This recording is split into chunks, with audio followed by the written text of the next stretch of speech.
రైతు మిత్ర కార్యక్రమానికి స్వాగతం. మనం ఇప్పుడు సిద్దిపేట జిల్లా ములుగు మండలం హార్టికల్చర్ డిపార్ట్మెంట్ ఆధ్వర్యంలోని సెంటర్ ఆఫ్ ఎక్సలెన్సీ ఫ్రూట్స్లో ఉన్నాము. ఇక్కడ 11 ఎకరాల్లో 17 రకాలకు సంబంధించిన మామిడి మొక్కల్ని అల్ట్రా హై డెన్సిటీ విధానంలో ప్రయోగాత్మకంగా సాగు చేసి మంచి ఫలితాలను పొందుతున్నారు. దీనికి సంబంధించి మరిన్ని వివరాలను assistant director of horticulture Sridhar గారు ఉన్నారు. వారిని అడిగి మరింత సమాచారం తెలుసుకుందాం. నమస్కారం సార్. సార్, మామూలు విధానంలో మామిడి, హై డెన్సిటీ విధానంలో మామిడి, ఇప్పుడు మనం చూసే అల్ట్రా హై డెన్సిటీ విధానంలో ఎన్నెన్ని మొక్కలు పడతాయి సార్? ఫస్ట్ మామూలు విధానంలో ఎన్ని మొక్కలు పెట్టుకోవచ్చు? ఎకరాకి ఎంత దూరం తీసుకోవాలి? మామూలు విధానంలో అండి మొదట్లో మనము 10 మీటర్లకు ఒక చెట్టు చొప్పున నాటేవాళ్ళం. ఆ పద్ధతిలో మనకు ఎకరాకు 40 మొక్కలు వచ్చేవి మామిడిలో సహజంగా. తర్వాత కొంతకాలానికి మనము దీన్నే 9 మీటర్లకు మార్చాము. దాంతో ఎకరాకు 48 మొక్కలు వచ్చాయి. తర్వాత దీన్ని మళ్ళీ మనం 7.5 మీటర్స్కు మార్చాము. దాంతో ఎకరాకు 70 మొక్కలు పెట్టాము. తర్వాత 6 మీటర్స్కు చొప్పున పెట్టి ఎకరాకు 100 నుంచి 106 మొక్కలు పెట్టడం కూడా జరిగింది. తర్వాత కాలంలో దీన్ని మనము 4.5 మీటర్లకు తీసుకొచ్చి ఎకరాకు 190 నుంచి 200 మొక్క పెట్టడం కూడా జరిగింది. నెక్స్ట్ ఏమైందంటే ఇంకా కూడా కొన్ని కంపెనీలు అయితే ప్రభుత్వం, యూనివర్సిటీలు అయితే రీసెర్చ్ స్టేషన్లలో రకరకాల స్పేసింగ్తో ప్రయోగాలు చేస్తున్నారు. దీంట్లో మనం ఇక్కడ ఇది 3 మీటర్లు బై 2 మీటర్ల చొప్పున ఎకరాకు 600 మొక్క కూడా పెట్టి, అంటే మనం అల్ట్రా హై డెన్సిటీ విధానంలో ఎకరాకి 600 మొక్కలు, ఎకరాకి 600 మొక్కలు. కానీ 600 మొక్కలు అంటే ఇప్పుడు సాలుకు మొక్కకి ఎంత వచ్చింది సార్? ఇప్పుడు ఇది సాలుకు 3 మీటర్లు, 3 మీటర్లు, 2 మీటర్లు, 2 మీటర్లు ఈ చొప్పున మనకు 600 మొక్క వస్తుంది ఎకరాకు. అంటే ఇప్పుడు మామిడి అనగానే చాలా పెద్దగా అవుతాయి మామిడి మొక్కలు, తట్టుకోలేవేమో, ఈ విధానం పెట్టుకుంటే ఎట్లుంటుందో అని చాలా రకమైన సందేహాలు కూడా ఉంటాయి కదా. మీరేమో దాదాపు 8 సంవత్సరాలు నిండింది ఇది పెట్టేసి. ఎట్లా ఉంది సార్ దీంట్లో లోటుపాట్లు ఏంటి? ఫస్ట్ మనం సంప్రదాయ పాత పద్ధతిలో చేస్తే వచ్చే లాభాలు నష్టాలు చెప్దామండి. మొదట్లో మనం ఎకరాకు 40 నుంచి 50 చెట్లు పెట్టేవాళ్ళం. అవి ఒక తోటగా పూర్తి స్థాయిలో దిగుబడి సంతరించుకోవాలంటే కనీసం 12 ఏళ్ల నుంచి 20 ఏళ్ళు పట్టేదండి. మంచి సారవంతమైన భూముల్లో చెట్లు కలిసిపోవాలంటే 12 ఏళ్ళు పట్టేది. మిగతా మామూలు భూముల్లో అయితే కనీసం 20 ఏళ్ళ వరకు, అంటే ఓ చెట్టుకు 1000 కాయ కూడా కాసేంత పెద్దగా అయ్యే అవకాశం కూడా ఉంది దాంట్లో. కాకపోతే ప్రస్తుత పరిస్థితులలో అంత మంచి దిగుబడులు రావట్లేదు. ఏది పాత సంప్రదాయ పద్ధతిలో పెట్టడం వల్ల, 40 నుంచి 50 మొక్కలు పెట్టడం వల్ల. ఇంకోటి ఏంటంటే అంత పీరియడ్ రైతులకు కూడా ఎదురు చూడడం పంట కోసం, 10, 12 ఏళ్ళు, 20 ఏళ్ళు ఎదురు చూడడం. మూడోది ఏంటంటే గాలి దుమారాలకు మ్యాక్సిమం పంట లాస్ కావడంతో రైతులు మామిడి యందు ఆసక్తి మెల్లమెల్లగా కోల్పోతున్నారు. కానీ ప్రతి వినియోగదారుడు, ప్రజలు ఎక్కువ తినే పండు ఏంటంటే మనకు సీజన్లో మామిడి పండు చాలా ఇష్టంగా తింటారు. మంచి సోర్స్ ఆఫ్ విటమిన్స్ కావచ్చు, టేస్ట్ కావచ్చు, అన్నిటి పరంగా కింగ్ ఆఫ్ ఫ్రూట్స్ అంటాం మ్యాంగోని.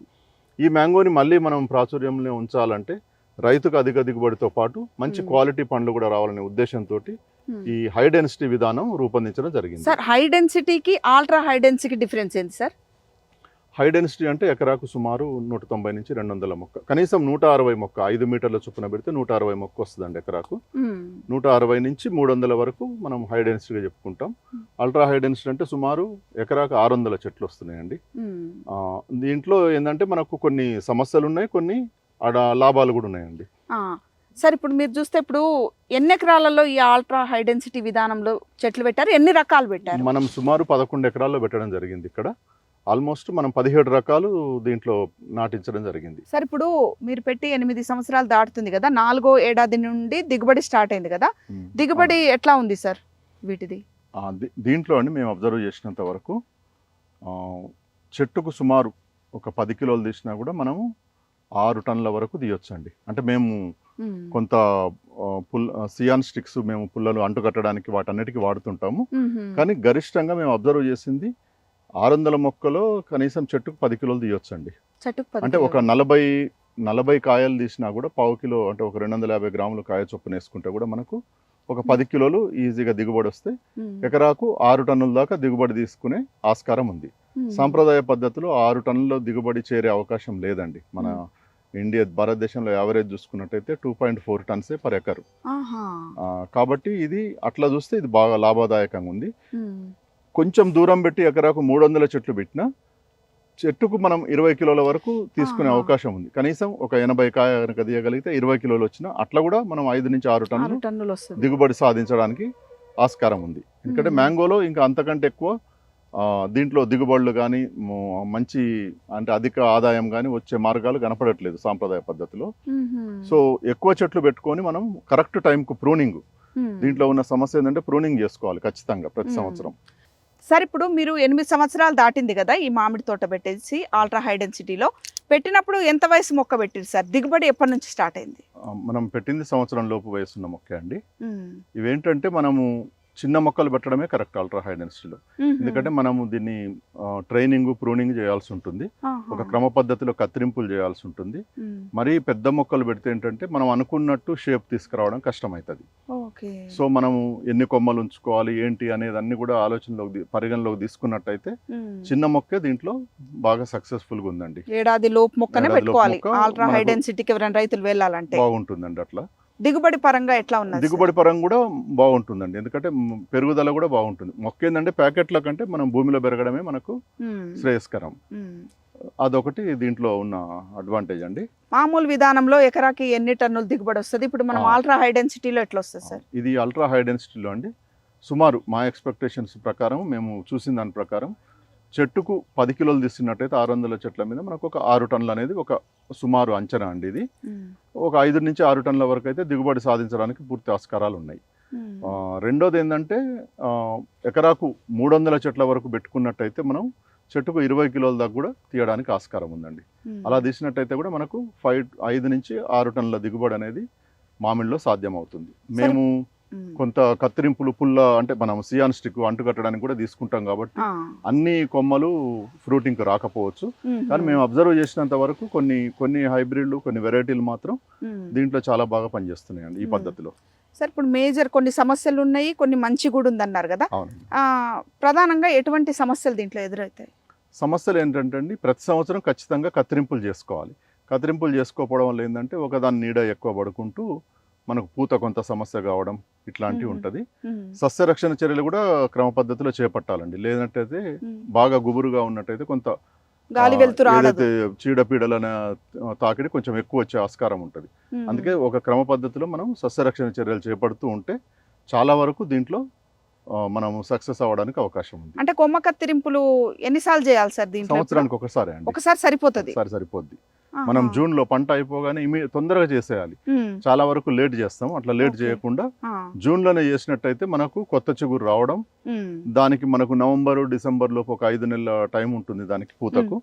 మనకు అనుకున్న టైంకు డిసెంబర్ లో పూత రావడం, మనకు అనుకున్న దిగుబడులు సాధించడానికి ఆస్కారం ఉంటుందండి. ఇప్పుడు దీంట్లో పాజిటివ్ చూస్తే ఎట్లాంటి పాజిటివ్ ఉంది సార్? మంచి లక్షణం ఏంటంటే మనము పెద్ద చెట్లకు అయితే అండి, ఇప్పుడున్న మార్కెట్ పరిస్థితులలో చెప్తున్నా నేను, పెద్ద చెట్లకు కాయ తెంపడం కూడా కష్టమే. వాటికి సస్యరక్షణ చర్యలు చేపట్టడం కూడా రైతులకు చాలా కష్టమవుతుంది. సో కొంచెం మెయింటెనెన్స్ తక్కువ ఉండొచ్చు, కానీ వాటిలలో అనుకున్న దిగుబడులు రైతులు తీయలేకపోతున్నారు. చాలా మంది రైతుల అభిప్రాయం అది. ఆ విధంగా చూసుకున్నట్టయితే మనకు దీంట్లో ఇది మనం అనుకున్న ఎత్తులోనే నియంత్రిస్తాం. దీన్ని అనుకున్నట్టు మనం సస్యరక్షణ చర్యలు చేపట్టగలుగుతాం. అన్నిటికీ మించి కాయ కోత అండి. ఇక్కడ పెద్ద చెట్ల కాయ కోయడానికి మనకు అధిక మొత్తంలో మ్యాన్ పవర్ అంటే లేబర్ చాలా అవసరం పడుతుంది మనకు. ప్లస్ అవి కింద పడ్డా దెబ్బ తగిలితే మళ్ళీ అమ్మకానికి మార్కెట్కు పనికి రావట్లేదు. సో రైతుకు అక్కడ కూడా లాస్ వచ్చే ఛాన్సులు బాగా ఎక్కువైపోయినాయి. అదే విధంగా అనుకున్నట్టు హార్వెస్టింగ్ చేసి క్లీనింగ్ చేసి ప్యాక్ చేసి ఇవ్వలేకపోతున్నాం మార్కెట్. అల్ట్రా హై డెన్సిటీలో ఏంటంటే అధిక సాంద్రత పద్ధతిలో తక్కువ ఎత్తుల్ని ఉండడం వల్ల చాలా వరకు కాయలు మనిషి నిలబడి అందుకొని కట్ చేయడం జరుగుతుంది. అనుకున్నట్టు తొడిమ కట్ చేయడము, డీసాపింగ్ చేయడానికి, అంటే ఇతరత్ర కోత అనంతరం యాజమాన్యం ఏదైతుందో అవన్నీ కూడా సక్సెస్ఫుల్గా చేయడానికి దీంట్లో ఆస్కారం ఉంది. నువ్వు అనుకున్నట్టు కాయను తెంపడం, అనుకున్నట్టు ప్యాక్ చేసి మార్కెట్కి ఇవ్వగలుగుతారు అనుకున్న క్వాలిటీ తోటి. ఆ క్వాలిటీ లేనట్టయితే మళ్ళీ మార్కెట్లో మనం నిలబడలేకపోతున్నాం. ప్లస్ దిగుబడి కూడా ఎక్కువనే వస్తుంది. కాబట్టి రైతు సోదరులు ఈ అవకాశాన్ని ఉపయోగించుకుంటే మంచి దిగుబడులు మామిడిలో మనం మంచి సక్సెస్ఫుల్ కాగలుగుతాం. సార్ ఇప్పుడు దీనికి సంబంధించి కలుపు సమస్య ఏం రాకుండొచ్చు కదా, ఎందుకంటే ఇటు అటు నీడ పడతానే ఉంటదేమోగా? అవునండి, కలుపు సమస్య వస్తుంది కొంతవరకు, కానీ మనం నివారించుకోవచ్చు. మధ్యలో చిన్న ట్రాక్టర్ టిల్లర్ లాంటి వాటితోటి నడిపిస్తాం. వీడ్ మ్యాట్ కానీ మనం మల్చింగ్ షీట్ కానీ వేసుకోవచ్చు. వేసుకొని చాలా వరకు కలుపుని నివారించుకోవచ్చు. సార్ ఇప్పుడు గ్రాఫ్టింగ్ మొక్కలు పెట్టుకున్నాం కదా మనము, అవునండి. ఇప్పుడు ఎన్నేండ్ల వరకు ఇవి మంచి దిగుబడి వచ్చే ఛాన్సెస్ ఉంటాయి ఇట్లా ఈ విధానంలో? ఇప్పటి వరకు అయితే మేము ఒక 20 నుంచి 25 ఏండ్లు అనుకుంటున్నామండి. ఉంటుందండి, మనం మెయింటైన్ చేసినంత వరకు వాటికి సరి అయిన పద్ధతిలో ఎరువులు యాజమాన్యం చేసుకుంటూ మనం నడిపించవచ్చు అండి 25-30 ఏండ్లు. సార్ ఇప్పుడు ఇక్కడ ఈ ఫామ్ లో చూస్తే మనం బోజలు కొట్టుకున్నారు, హైట్ మీద పెట్టుకున్నారు కదా, అవునండి. అంటే ఇట్లా ఎందుకని ఇంత హైట్ తీసుకున్నారు? ఎవరైనా పెట్టుకోవాలనుకున్నా ఇదే విధానాన్ని అవలంబించాలా? అలా ఏం కాదండి, కొంచెము కొద్దిగా ఎత్తు మీద పెట్టుకున్నట్టయితే కొద్దిగా వాటర్ డ్రైనేజ్ ప్రాబ్లము ఇట్లాంటివన్నీ కూడా సాల్వ్ అవుతాయి. రెండోది ఏంటంటే మనకు రూట్ జోన్ అంతా కూడా అనుకున్న మట్టిలో, మెత్తటి మట్టిలో ఉండి మనం ఇచ్చిన ఎరువులు కూడా నేల కిందికి వెళ్లకుండా వేరు జోన్లోనే ఉండి వాటికి అందితే మంచి ఆహారం తీసుకొని బాగా దిగుబడిస్తుంది అనేది ఉద్దేశం అండి. ప్లస్ వాటికి గాలి కూడా మంచిగా గాలి ఆడుతుంది, ఏది రూట్ వేరు కూడా గాలి ఆడాలి, అందుకని దానికి కూడా మనం బెడ్ వేసుకునే ఉద్దేశం అదండి. ఈ మ్యాట్ కూడా వీడు నివారణక సార్? ఇది మ్యాట్ ఇది ప్యూర్లీ వీడు మ్యాటే వేసుకున్నామండి, కలుపు నివారణ కోసమే వేయడం జరిగింది. దీంట్లో వీడు మ్యాట్ వేసుకోవచ్చు, మల్చింగ్ షీట్ వేసుకోవచ్చు. సార్ మేజర్ గా చూస్తే ఎటువంటి సమస్యలు వస్తాయి సార్ మామిడి తోటలకు సంబంధించి, చీడపీడలు కానీ ఇతర సమస్యలు? మామిడి తోటలు అండి ప్రధానంగా మనకు తేనె మంచు పురుగు ఒకటి, బూడిద తెగులు ఒకటి వస్తుందండి. మనకు పూత పిందె మీదనే మామిడి సమస్యలు ఎక్కువ శాతంలో ఉంటాయి. వాటిని మనం సకాలంలో, అంటే పూత బయటికి వస్తుందనగా, అంటే కొంచెం ప్యానికలు ఏదైతే పూత బయటికి రాబోయే ముందు మనం స్ప్రే చేసినట్టయితే సస్యరక్షణ మందులు చాలా వరకు ఆ ప్రాబ్లమ్ ని మనం కంట్రోల్ చేసుకోవచ్చు అండి. రెండోది ఏంటంటే అండి, మనకు ఈ మధ్య కాలంలో ఫ్రూట్ ఫ్లై, పండు ఈగ కూడా బాగా ఉధృతి ఎక్కువ ఉందండి. పండు ఈగ కూడా ఇప్పుడు ట్రాప్స్ వచ్చినాయండి. పండు ఈగను పట్టుకునే ట్రాప్స్ అవి పెట్టేసి కూడా చాలా వరకు నివారించుకోవచ్చు. అంతేకాకుండా మామిడిలో మిథైల్ యూజినాల్ అనే ఒక కెమికల్ కూడా ఉందండి, దానికి కూడా కొంత బెల్లం నీరు అది కలిపేసి కొంత ఏదన్నా మోనో కానీ ఏదన్నా తక్కువ వాసన వచ్చే కెమికల్ ఏదైనా కలిపి పెడితే చాలా వరకు పండు ఈగలు దాంట్లో అట్రాక్ట్ అయ్యి చనిపోవడం జరుగుద్ది.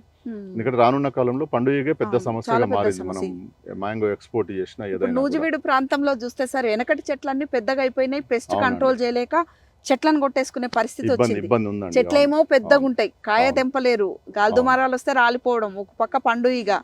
అంటే వాటితో పోలిస్తే ఇప్పుడు దీని వల్ల మనకు స్ప్రేయింగ్ ఈజీగా చేసుకోవచ్చు, పెస్ట్ కూడా తొందరగా అరికట్టుకోవచ్చా సార్? ఇంకా చేయొచ్చు.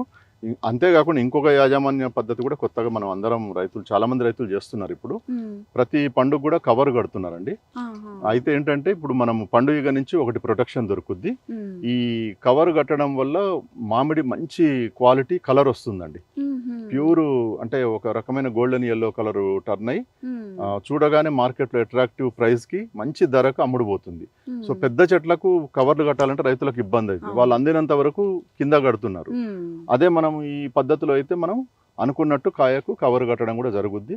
సో నాణ్యమైన పంట మార్కెట్ కి ఇస్తే మనం నాణ్యమైన ఎక్కువ ధర, రైతు కూడా మంచి ధర దక్కాలనే ఉద్దేశంతో ఈ యాజమాన్యం ఇటు ఫ్రూట్ ఫ్లైని కంట్రోల్ చేసుకోవచ్చు కవర్లు కట్టడం వల్ల, ఇటు మనం అనుకున్న క్వాలిటీ మంచి షైనింగ్ అంటే మంచి కలర్ ఉన్న మ్యాంగోస్ కూడా మార్కెట్కి ఇవ్వగలుగుతాం. సార్ ఇప్పుడు మనం ములుగు సెంటర్ ఆఫ్ ఎక్సలెన్సీ నుండి ఇప్పుడు రైతులకు ఈ మొక్కలు ఎకరాకి ఎన్ని అందిస్తారు? అది రైతుల ఇష్టపూర్తిగానే చేస్తామండి. అంటే వాళ్ళ ఆల్ట్రా హై డెన్సిటీ అయితే ఎకరాకు 160 మొక్కలు చొప్పున ఇస్తున్నామండి. హై డెన్సిటీ కూడా వాళ్ళు కొనుక్కొని వెళ్తున్నారు రైతులు. ఈ రెండు కూడా మాకు యాక్చువల్గా జిల్లాల నుంచి మేము ఉద్యాన శాఖ తరఫున MIDH లో కవర్ చేస్తామండి. Mission for integrated development of horticulture అనే స్కీమ్ ఉంది, సమగ్ర ఉద్యాన అభివృద్ధి పథకం. దాంట్లో మనము జిల్లా ఉద్యానాధికారి గారిని కానీ సమీప ఉద్యానాధికారిని కలిసినట్టయితే వాళ్ళు కావాల్సిన డాక్యుమెంటేషన్ చేసి రైతులకు ఆర్థిక సాయం ప్రభుత్వం నుంచి అందేటట్టు చేస్తున్నారండి. అంటే ఇవి మనం ఉచితంగానే ఇస్తామా సార్ రైతులకి? లేదు, ఇక్కడ కొనుక్కొనే వెళ్తారండి, అక్కడ వాళ్ళు క్లెయిమ్ చేసుకుంటారు. మనకి ఇక్కడ పర్చేజ్ చేసుకునే జిల్లా వాళ్ళు అక్కడ రీఫండ్ వచ్చేస్తుంది జిల్లా నుంచి వాళ్ళకి. జిల్లా నుంచి రీఫండ్ వస్తుంది. థాంక్యూ సార్, మంచి సమాచారం ఇచ్చారు.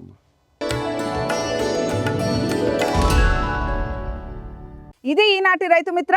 మరో వ్యవసాయ సంబంధ అంశంతో మళ్ళీ కలుద్దాం. అంతవరకు సెలవు, నమస్కారం.